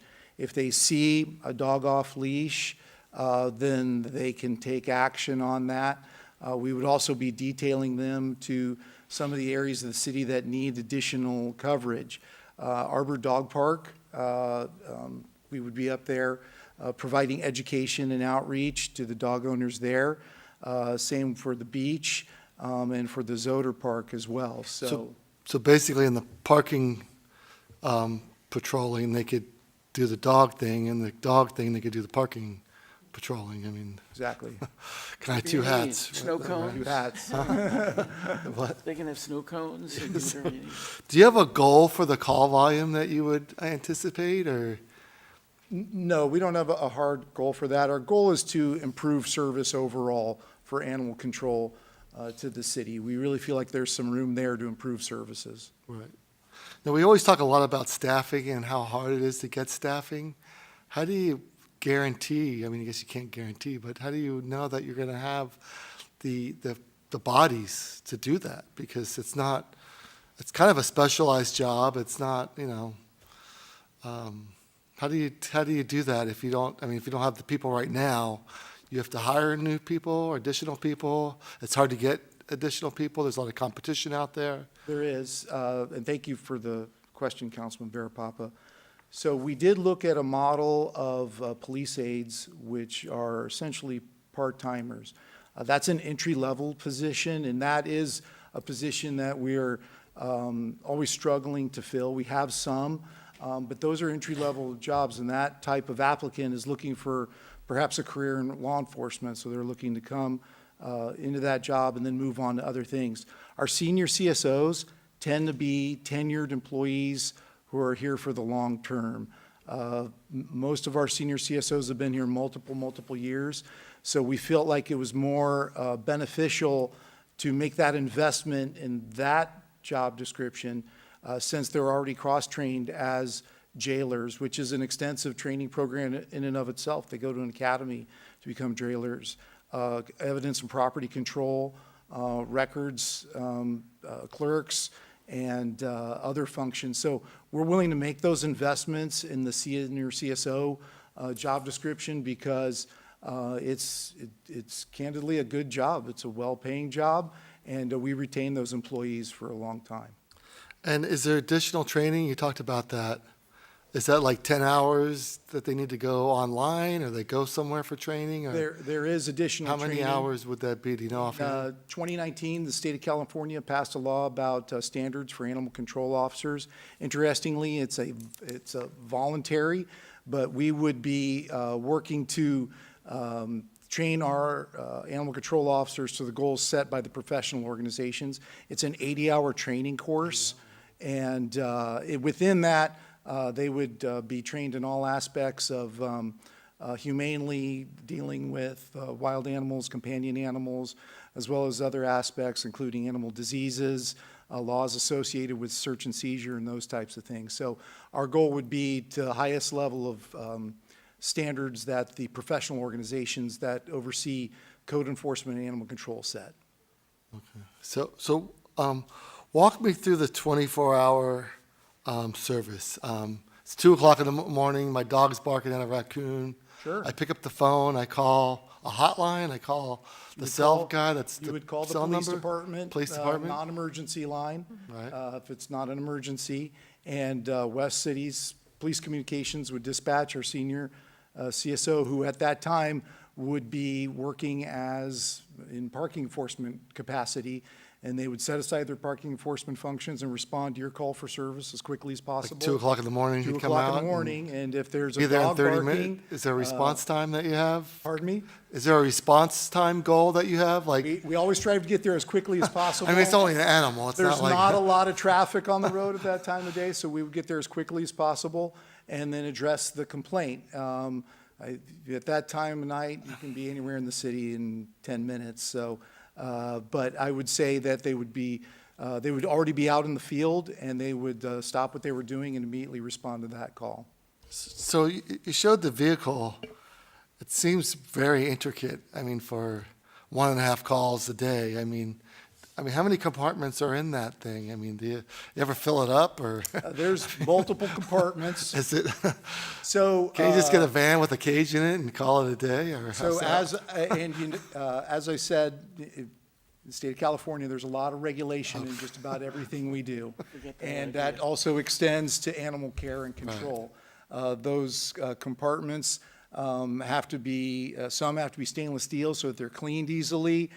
There's a lot that's associated with making sure animals are cared for humanely and appropriately, and there's just a cost Is that a associated. with diesel truck or gas or electric? That's a standard half-ton. Half-ton.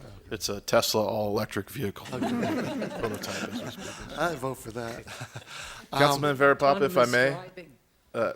real quick, just one point I'd like to make is we keep mentioning 1.5 calls a day. Yeah. So we keep stats, and over a year time, we're nearly warning 800 dog owners on the beach a year. So when you're talking about 1.5, we don't call Long Beach Animal Control for that because they'll be 6 hours later they may show up to the beach. So when you say 1.5 calls, I think that's a disservice to the amount of animal control activity that we do in the city. Right. How many dogs do you anticipate getting licensed? Do you have like a number?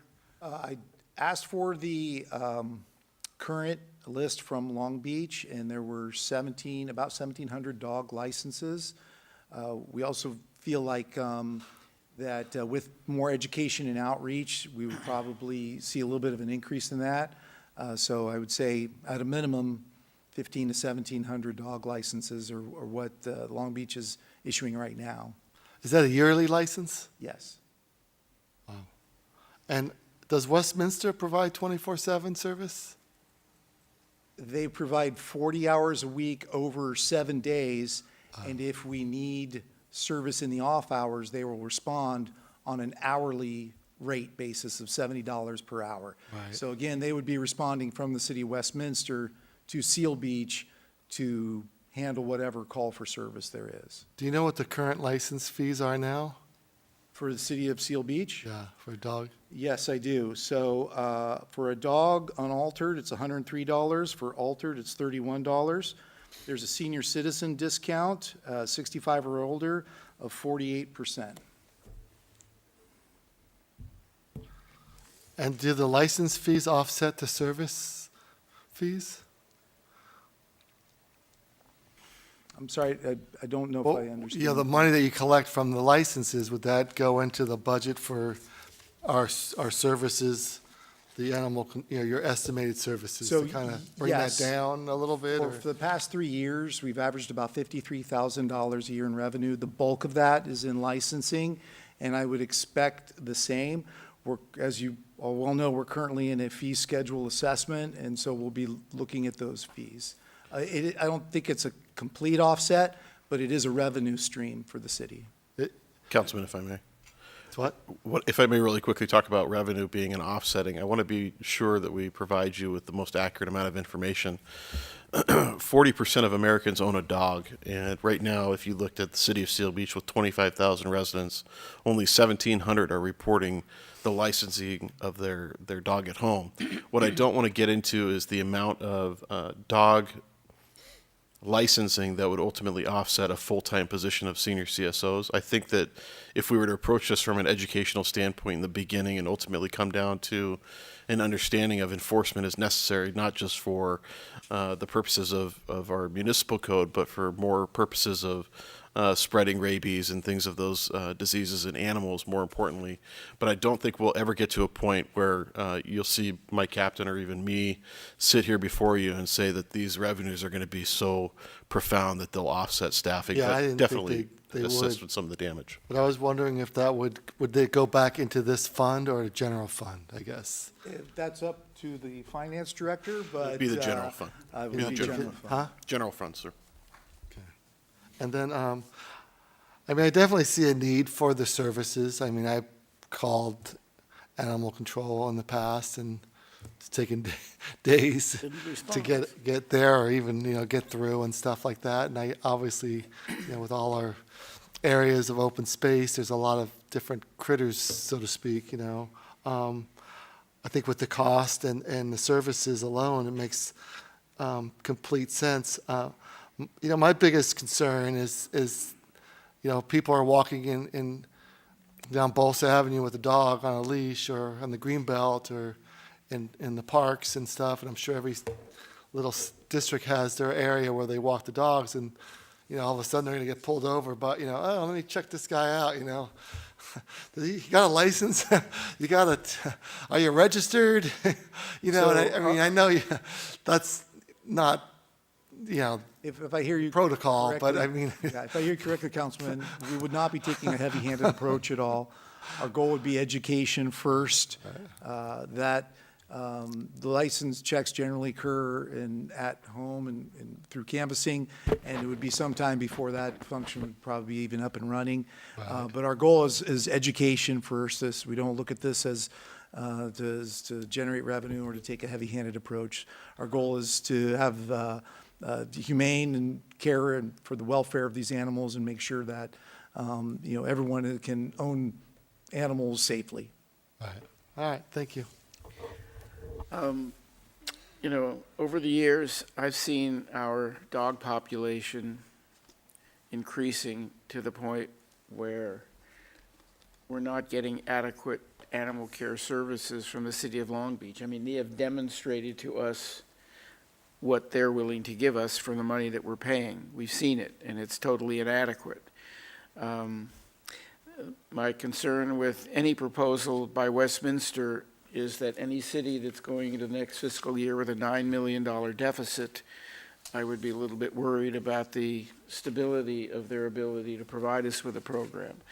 And I think that the program that we're being presented tonight, where we have our own, the benefits of that, of local control for one thing, where we have the ability to control our costs, to cancel a program, to modify it and do anything else, is within our reach, every fiscal year.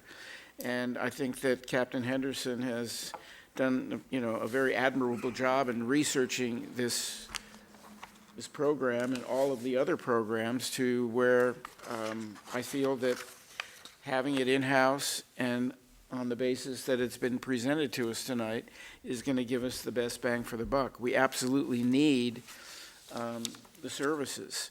We have, Arbor Park probably needs visiting by animal control as a presence. We certainly have an ongoing problem on the beach. And as we try to even get our dog park opened at Zoder, there's people that just aren't interested in following that program, and they need to be educated to the point where I even suggested getting a pickup truck and putting decals on it that says Animal Control Services and just driving it around. People need to be educated that, number one, that it's important that they follow the laws and that they take care of their animals and not jeopardize other folks with their pets, and that it's about education. I mean, if the revenue comes under one area or not, I mean, that I look at that as a bonus almost. But we need to provide information and reminders and a presence that just the same as we do, with people running stop signs. There's no such thing as a stop sign anymore. So what we have to do is we have to put traffic officers at certain intersections at certain times to remind people that, no, you can't run stop signs. And I see really the same basis here. So I, for one, would fully support us going with the city's proposal for our own in-house service. Can I ask one last question? Pardon? Can I ask one last question? No. Okay. Please go ahead. Please. Cats. Are there any cities around us that require a license for a cat? Thank you for that question, Councilmember Maslova. I don't know, but I will find out and let you know. Yeah, I remember years ago it was a big to-do on the news about licensing cats, but I can't remember what city that might have been in. But cats get lost too, and you have to provide shelter service for them when they get picked up. The rationale for licensing cats, they're like nomads, but they're really not. They're in the house for the most part, and they're domestic.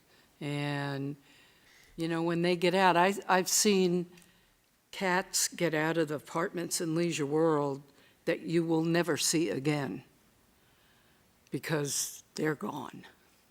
But, if they find a cat it's got a license on it, at least you've got some direction of where to, who to call. Come and get your cat. I know many cats, when you get them from a shelter, are chipped. Cats too. Yes, they Oh. chip them. And so there is that. And most people who, care for their cats will put tags on them with their phone number and, hi, I'm Yeah, but- Buzzy. And Well, I'm thinking of it more in terms of monetary recompense for the effort the city makes to collect their animal, their cat specifically, put them in the shelter, have all the accoutrements it needs, for care, food and people, and that's what I'm thinking of in terms of licensing. If somebody wants to put a name tag on their cat, that's great, but the cat's not going to tell you what their name is. they do on the chip. Yeah, right. So the chip is an excellent, Let's it's not been a forget, great we, tool. we to had a be able pig to in town cover. once too. Just Pardon gonna me? put that out there. So let's not forget, we had a pig in town too once, here in Old Town. We That's did. pigs? We did. Oh, you don't remember that day? I do remember Yeah, that. that was an interesting council meeting, for sure. No. So, one more question. Oh, he's got a question too. Would it make sense to start with one CSO? I mean, we can always increase it maybe we monitor it a year and see if we need another CSO for this, because I know I agree that we should bring it in-house. I think that's the right thing to do. And I think you gave a great presentation. And I think just having one CSO and a part-time business person would be 1,000 times better than the current Long Beach system. So I guess I'm just saying, before we increase positions. Well, I understand what you're saying, but my question to the PD would be, what does that do to your service model? Does it make it 18/7? I mean, we also closed the jail, right? So there's 5 CSOs that are doing parking enforcement. If I may. Right. So when we closed the jail, the opportunities for our detention officers didn't decrease when it came to arresting our inmates. In fact, the work increased. We had an inmate facility, or type 1 jail facility, where we housed our inmates locally, and then they were cited out of our jail within usually 6 to 8 hours, depending on their level of toxicity. When we closed down our jail, now we have to transport our inmates for all felonies down to the county jail in Santa Ana. So their responsibilities didn't decrease. So that's the first issue with the idea that because we closed the jail that they would have more time. Secondly, we're now adding responsibilities to an already, I should say, large amount of work to our current senior CSO staff. Not only do they do just parking enforcement, but they also do transporting of inmates, citation of inmates, monitoring inmates for toxicity levels, responding to traffic collisions that require the entire road to be shut down. They also respond to non-follow-up police reports like graffiti or what we call cold burglaries, where we don't have any suspect information. And now we're having them take on the animal control services. And if we were to look at animal control services, kind of like what I mentioned in the beginning, could we start with one? Of course, but now we're going to add increased levels of responsibility to an already depleted workforce of responsibilities. When we came up with this idea, we originally looked at it, as Captain Henderson mentioned, with 3 senior CSOs, 1 or 2 police aides, and then taking on additional responsibilities. I think if we went with 1 and 1, it would be extremely challenging for our workforce to say, okay, we're going to now add animal control services, plus instead of the lifeguards responding to and just giving warnings out to 800 other people who are violating dogs on a beach, plus then we have a number of calls for service on the pier, which we call the no fun zone, where all the signs are. We would like to start adding levels of responsiveness, and I think if we go with 1, our level of responsiveness for 24-hour responsibility to the community is not going to be as quality as we would like it to be. And that's why we started with 3. And It's so 8 instead of 9. That's what we're cross-training 8 CSOs instead of 9. So the 1 is really a little confusing. So if you have 8 CSOs instead of 9, is it really going to be that detrimental to the program? And And if we could add one in a year, Get it. so. I don't think the question is if it's detrimental. The question is, are we trying to provide a quality customer service? And the answer is yes. And I think that what you have. I think just with one, it'll be so much better than Long Beach that it shouldn't be an issue. Okay. Our recommendation, sir, is 2. Okay. Okay. I'd just like one ahead, Shelley. one more comment. This is the time to talk about it. And that is that up at Arbor Dog Park, there are lots of dogs up there, and occasionally we have interactions, and animal control is called, and by the time anyone would get there, so hopefully with in-house, we would be able, even up there, and possibly Zoder, once you get that going, you might have something, a need, and I would hope that in-house would be a response time at least that maybe could. And that's exactly the kind of expansion of duties that we would like to undertake, where we know that, I go home every night and I walk my dog, and so does everyone else, and so, would we be able to assign a CSO to be there to provide education, outreach, and also a presence so that, to settle disputes, if you will. That's not occurring right now, but that is a function we would like to perform. Okay, thank you. Joe, Mayor, I have one more. I agree with the recommendation. Maybe in 6 months we can have a revisit and presentation on how it's going and all that good stuff, and just to kind of recap it. No, we need to wait a whole year. Why, do it? No, there's not. Should the council choose to move forward tonight, we would begin the program in earnest. There are some challenges, including finding an appropriate shelter. One of the significant challenges is that there's a supply chain shortage right now, and vehicles are scarce. In my last conversation with acting Public Works Director, it was a year before a truck was going to become available. So it could be a little bit of time before we get the animal control program fully up and running. But yes, we could absolutely come back in 6 months and give you an update on where we are with things. Yeah, thank you. You mean, are you saying not vote? No, vote when we do vote. Oh, we'll would you get an enacted update of and where, how far along are we? What not, wait a year, wait 6 months to Yeah. get a recap of what happened and how's it going. I agree. So you're saying we go with one CSO for 6 months and then vote in 6 months for another one? Or is that what you're saying? I think we go with the recommendation. I mean, I don't know what everybody else feels, but. Sandra, do you have any opinion?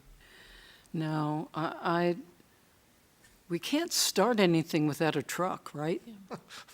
Truck is very important to the program. yes. So if it looks like we're not going to have a truck for another year, that means we're going to have to stay with Long Beach for another year? So I've had a conversation with Long Beach, and we could enter into a contract reviewed by the city attorney where they would allow us to exit the contract with 30 days' notice with no adverse effects. So it'd have the effect of being a month-to-month contract. Once we can get everyone trained and the equipment in place, then we would go on a 30-day schedule and then launch the program. I mean, we'd be starting training our CSOs now, Yes. immediately. Well, yeah, but they won't be doing anything. Well, but They'll forget by the time number of it's course time to hours work. That they have to go through. Isn't that correct? Mayor, if I may, we already have a list of police aides currently in the pipeline who are willing and anxiously awaiting the idea that this program would be entered into an agreement. The training phase really is just that 2-week timeline of getting them into the animal control world. In congruence with the City of Long Beach's contract, we could easily implement an animal control program. The question about the facility truck is really a question about whether or not we'd be able to get a brand new one. We could look at other used options. We could look at other vehicles that other agencies currently have that don't have those same capabilities. I mean, there's a number of different options, but the answer to your question is we have police aides right now who are already on an eligibility list to become senior CSOs. If you guys elect to make that decision this evening, we could promote them, and tomorrow they would be senior CSOs. Therefore, enacting the idea that in concept and in pay, technically the Seal Beach Animal Control Bureau of the police department would be configured that day. In so speaking, we have vehicles right now that we would be able to at least transport a dog that was lost or a cat that was lost. Now, granted, Mooch here on the screen, we probably would have a difficult time putting in a parking vehicle, but we could find the resources to do it. So to answer your question about how long we could get it up and running, it would be immediate. The matter of switching over from Long Beach, I think, would be prudent and responsible for us to leave it intact with the city attorney's viewing for the next couple of months, at least until we felt that our feet were underneath us and that we could roll this program out efficiently and effectively to the council and or citizens' desires. So start the program when? I didn't hear it. You could do it tomorrow. Anticipated tomorrow? Upon approval, correct. Upon approval. Huh? Upon your approval, we will begin the program. And would you anticipate that the crossover folks that are doing this would have some way of identifying themselves as either parking or animal control, whether it's a windbreaker or vest that would go on over their regular uniform shirt? The new vehicles would be marked as animal control. We also have the ability, Mayor, if I may, to, they make vehicle wraps, but they also make vehicle magnets where we could have animal control put on one side of the vehicle and then Seal Beach Parking Control or Police Services vehicle on the other side, so that they would be dual purpose, at least until we got the pickup truck Just order. make sure they pull up to the house with the right sign. Yeah, they might have to move some magnets around, but I'm sure we can make it accommodating. Okay, any other comments? Questions? Concerns? This was really a good discussion. Learned a lot. Yes. Well, if there's no more discussion, I'll call for a motion and a second. I'll move. Second. Okay. Please vote as it comes up. We're going to do a roll call vote, sorry. Councilmember Sistarsik, how do you vote? Yes. Councilmember Moore, how do you vote? Yes. Mayor Kalmick, how do you vote? Yes. Mayor Pro Tem Verapapa, how do you vote? Yes. Councilmember Masalavit, how do you vote? Yes. Motion carries 5-0. Thank you. Okay, we're now at adjournment. I will now adjourn the City Council to Monday, June 13th, 2022 at 5:30 p.m. to meet in closed session if deemed necessary. Thank you all for participating and watching